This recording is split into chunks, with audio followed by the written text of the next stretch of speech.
1,48,00,000 का cyber fraud करने वाले 7 आरोपियों को पुलिस ने कलकत्ता से किया गिरफ्तार। मुंबई में आए दिन साइबर ठगी की वारदात होती रहती है, जिसको लेकर साइबर पुलिस द्वारा अवेयरनेस प्रोग्राम चलाया जाता है और साइबर ठगी के नए नए पैंतरे आजमाते रहते हैं। दक्षिण विभाग साइबर पुलिस ने एक ऐसा मामला दर्ज किया जिसमें साइबर ठगों ने बैंक अधिकारी बनकर फरियादी को कॉल करके बैंक अकाउंट का डिटेल लेकर फरियादी के अकाउंट से 1,48,56,000 रुपए की ऑनलाइन शॉपिंग करने की ठगी की, जिसकी सूचना मिलने के बाद दक्षिण विभाग साइबर पुलिस ने तत्काल 60 लाख रुपए के ऑनलाइन डिलीवरी को होल्ड करा दिया। दक्षिण विभाग साइबर पुलिस ने कई टीम बनाकर मामले की जांच शुरू की। जांच में पता चला कि आरोपी सिलीगुड़ी कलकत्ता में कॉल सेंटर चला रहे हैं, जहां से बैंक का अधिकारी बनकर फरियादी को कॉल करते हैं और उनके साथ फ्रॉड हुआ है यह बताकर बैंक की डिटेल्स लिया करते थे और बैंक के डिटेल्स लेने के बाद ऑनलाइन फ्लिपकार्ट, कार्टलाने, मंत्रा, स्विगी के महंगे सामानों का ऑर्डर दिया करते थे। जांच में पता चला कि आरोपियों ने फरियादी के 1,48,56,000 रुपए की ऑनलाइन शॉपिंग करके सामान सिलीगुड़ी कलकत्ता में मंगाया था।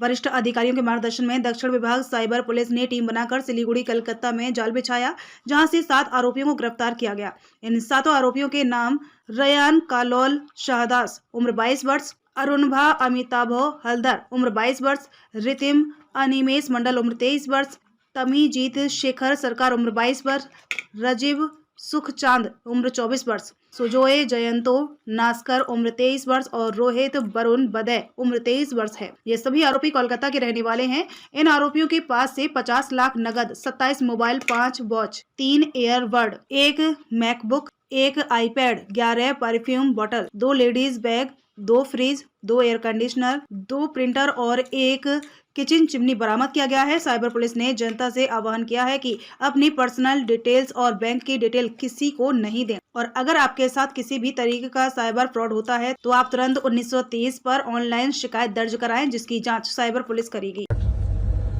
Thank you for holding the line. This is Robert Burden from the HSBC Action Fraud team. How can I help you today?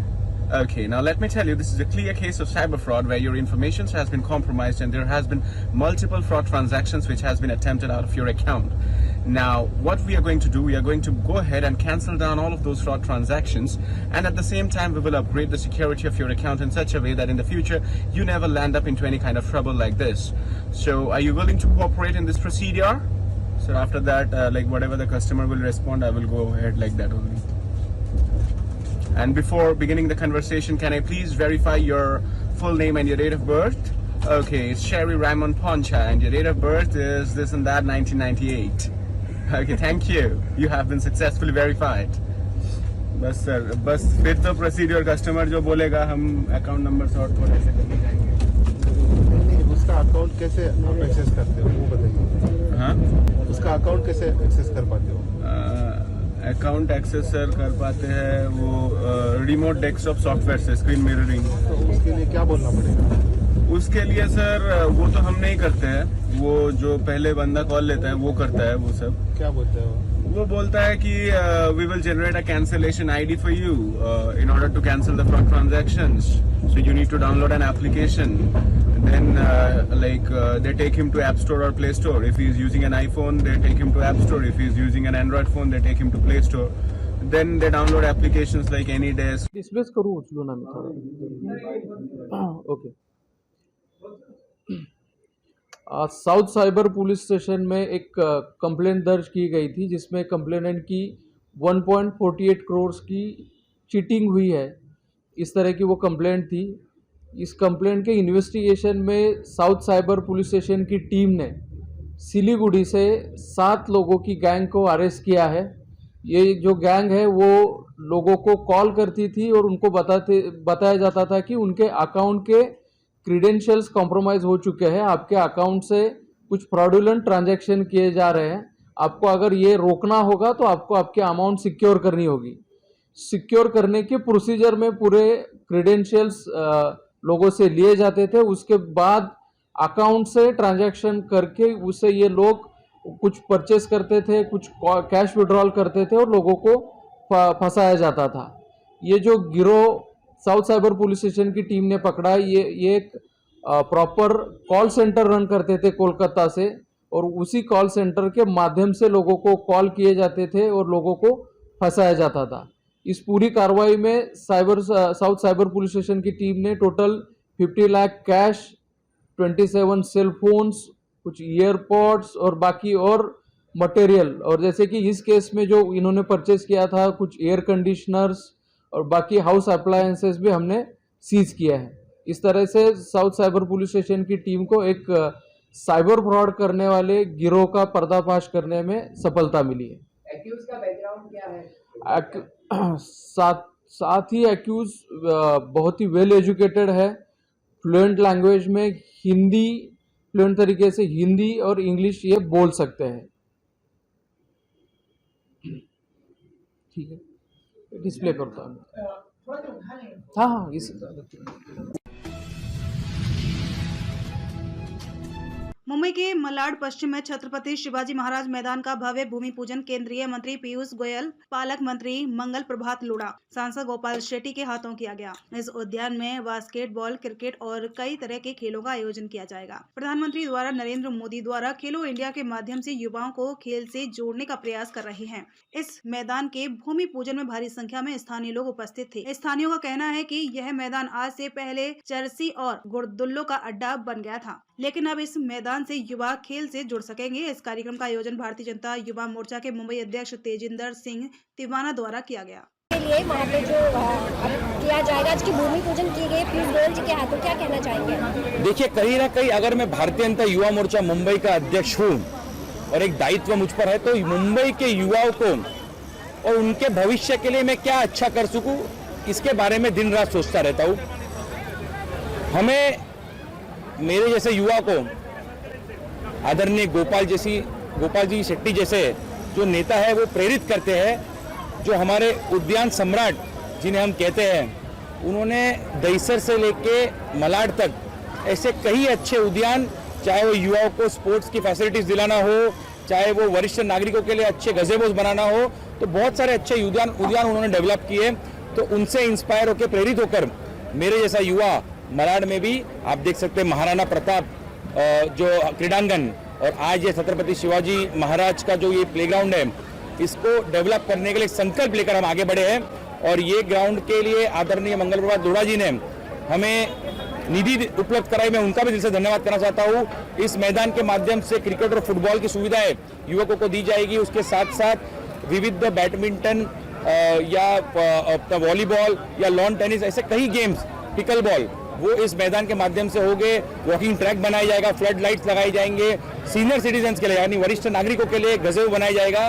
तो मुझे गर्व होता है कि हमारे नेतृत्व से सीखकर मैंने आगे चलकर भारतीय जनता पार्टी की प्रथा को आगे बढ़ाई है और युवकों को एक नया तोहफा मलाड में, ये दूसरा नया तोहफा मलाड के युवकों को, उत्तर मुंबई के युवकों को, मुंबई के युवकों को देने का काम ये हमारे माध्यम से हो रहा है। इसकी मुझे बहुत बहुत ज़्यादा खुशी है।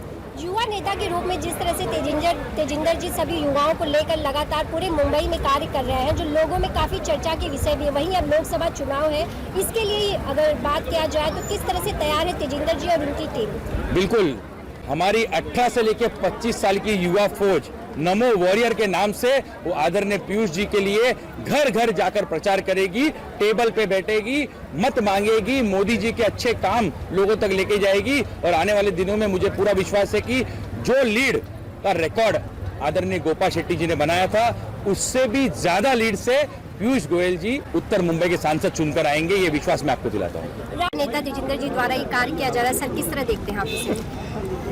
ये भारतीय जनता पार्टी की ताकत है कि हम सब जब बचपन से ही प्रेरणा लेते हैं हमारे नेताओं से, उनके विचारों से, और बचपन से ये संस्कार आते हैं कि हम जनता की सेवा करें, ज्वलंत जो विषय होते हैं उसके ऊपर अपने अपने तरीके से उनका समाधान करने का काम करें। मैं समझता हूँ क्षेत्र की एक बहुत बड़ी समस्या आज तेजिंदर जी के मेहनत से, गोपाल जी के आशीर्वाद से और मंगल प्रभात लोढ़ा हमारे यहाँ के गार्डियन मिनिस्टर, सब ने मिलकर जो ये समाधान किया इतनी बड़ी समस्या का, इस पूरे क्षेत्र में एक बहुत खुशी का माहौल है। और साथ ही साथ युवा शक्ति खेलकूद से जुड़े, स्पोर्ट्स में अपना परचम लहराए, अब तो भारत ओलंपिक्स का भी दावेदार है 2036 में।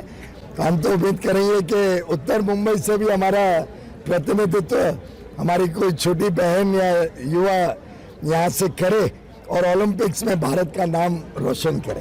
सर मशहूर गायिका जो है सर अनुराधा जी ने, उन्होंने भी बीजेपी ज्वाइन किया, कैसे देखते हैं? मैं समझता हूँ प्रधानमंत्री नरेंद्र मोदी जी के नेतृत्व में जिस प्रकार से आज देश में उत्साह और उमंग है, एक विश्वास पैदा हुआ है कि इस बार 10 वर्ष की जो कार्यकाल में प्रधानमंत्री जी ने नींव रखी है, उसके आधार पर देश में एक विश्वास पैदा हुआ है कि भारत अब विकसित भारत बनेगा। दुनिया की कोई ताकत भारत को रोक नहीं सकती और अच्छे लोग समाज में जिन्होंने अपना नाम बनाया है, अलग अलग क्षेत्र में जिन्होंने देश का गौरव बढ़ाया, ऐसे लोग आज प्रधानमंत्री मोदी जी के नेतृत्व में भाजपा के साथ जुड़ रहे हैं। ये हम सबके लिए सम्मान की भी बात है, प्रधानमंत्री जी के लिए बड़ा आशीर्वाद है और देशवासियों का सौभाग्य है।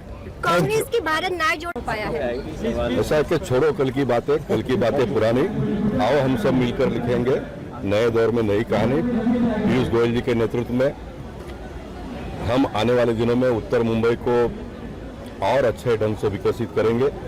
और मैं हमेशा कहता था, जब पहली बार मैं चुनाव लड़ा था, पार्टी के लोगों को मालूम है, मैंने कहा था कि भाई कोई अच्छे सक्षम आदमी को चुनाव लड़ा ताकि उत्तर मुंबई में 4 बड़े हॉस्पिटल, कॉलेज, इस प्रकार के वास्तु आए। लेकिन पार्टी ने कहा कि आपको लड़ना है, मैं लड़ा, शानदार जिताया लोगों ने और अच्छा काम किया। लेकिन मुझे लगता है कि उत्तर के लेवल के काम करने के लिए पीयूष गोयल जी जैसे सक्षम व्यक्ति की आवश्यकता थी। वो आगे मैं बहुत प्रसन्नता महसूस करता हूँ। उनके साथ कंधा से कंधा मिलाकर चुनाव तक भी काम करूंगा और उसके बाद में भी करूंगा। लेकिन जो साथ और सहयोग पार्टी के कार्यकर्ताओं ने, मतदाताओं ने दिया, मैं मानता हूँ कि बहुत कम पॉलिटिशियन लोगों को मिला होगा। और मैं मानता हूँ कि अभी भी मेरे सर पर कर्जा है।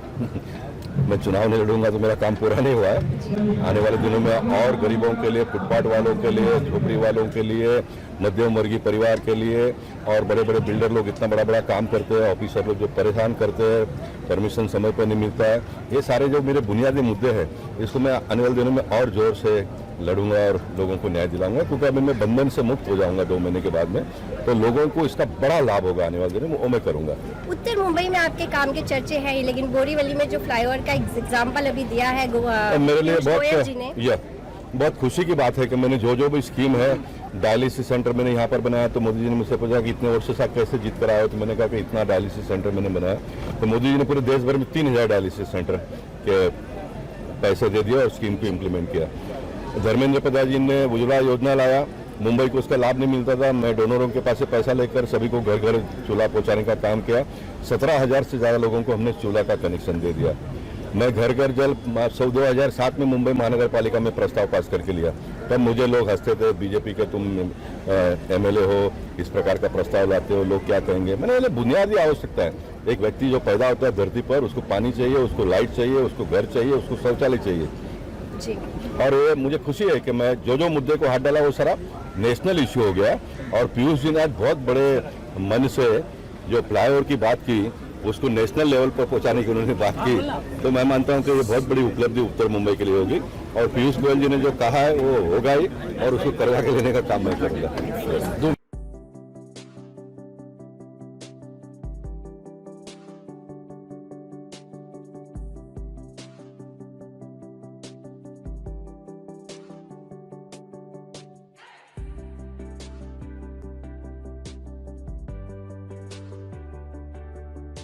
विपक्षी दलों के गठबंधन Indian national development inclusive alliance में शामिल दलों के नेता आज शक्ति प्रदर्शन करेंगे। इसी बीच कांग्रेस नेता राहुल गांधी ने मध्य मुंबई में डॉक्टर BR अम्बेडकर के स्मारक चैत्य भूमि पर उन्हें श्रद्धांजलि अर्पित करके तथा संविधान की प्रस्तावना पढ़कर अपनी 63 दिवसीय भारत जोड़ो न्याय यात्रा का यहां समापन किया। कांग्रेस की पूर्व अध्यक्ष के साथ उनकी बहन और पार्टी महासचिव प्रियंका गांधी वाड्रा भी थीं। राहुल गांधी ने डॉक्टर अंबेडकर को श्रद्धांजलि अर्पित की और संविधान की प्रस्तावना पढ़ी। मणिपुर से 14 जनवरी को शुरू हुई यह यात्रा शनिवार को 63वें दिन पड़ोसी ठाणे से मुंबई में प्रवेश कर गई। गांधी रविवार सुबह मुंबई में मणि भवन से अगस्त क्रांति मैदान तक न्याय संकल्प पद यात्रा करेंगे।